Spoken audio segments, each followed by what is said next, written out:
मला वाटतं आदरणीय पक्षप्रमुख श्री उद्धवजी ठाकरे साहेब यांच्या मार्गदर्शनानुसार आजच मला माहिती मिळते नागपूरला सन्माननीय शिवसेना नेते संजय राऊत साहेबांनी अशा प्रकारची वक्तव्य केलं, घोषणा केली. आणि मला असं वाटतं की आम्हा सर्व शिवसैनिकांचं पण तेच मत आहे आता की पक्ष म्हटला की पक्षाचे कार्यकर्ते आहेत, त्या कार्यकर्त्यांना संधीच मिळत नाही.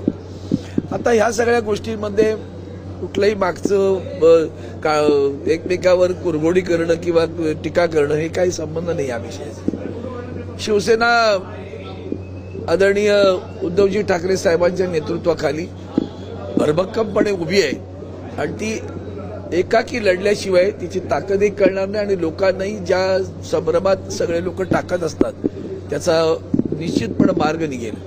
आता सुद्धा मी इथं जे आलोय ते LICच्या लोकाधिकार समितीचं सुवर्ण महोत्सव आहे.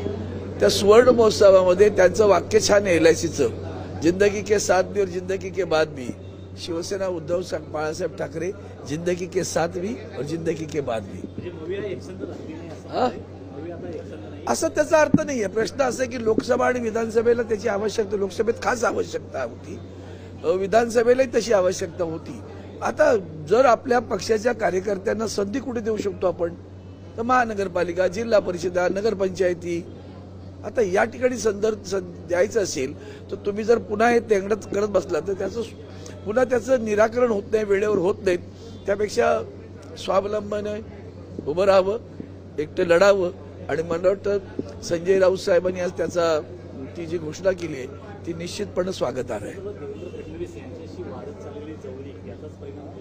नाही, संबंध तो नाहीये. त्याच्या पूर्वीपासून हा विचार बरेच दिवस सुरू आहे. कारण हे सगळ्यामध्ये घोळात घोळ.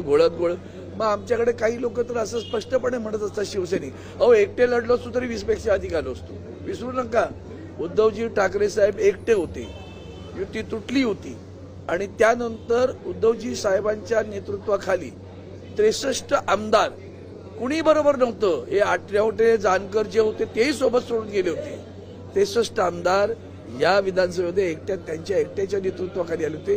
तो अनुभव गाठीशी आहे, तो लक्षात घेता शिवसेना निश्चितपणे लोकांच्या मनामध्ये आदरणीय उद्धवजींबद्दलची प्रचंड सद्भावना आहे.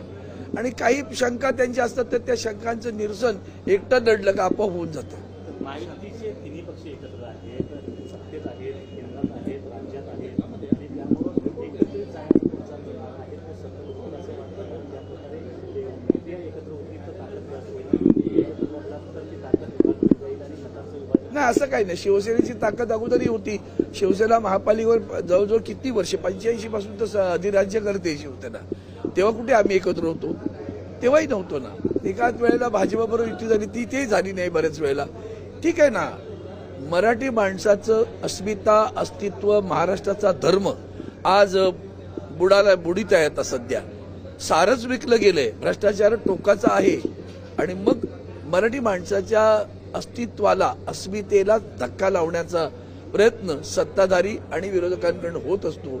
त्याला आव्हान देण्याची गरज आहे. आणि ते आता महापालिकेच्या निवडणुकीत मराठी माणसांची एकता दाखवणं, महाराष्ट्र धर्म दाखवणं, त्या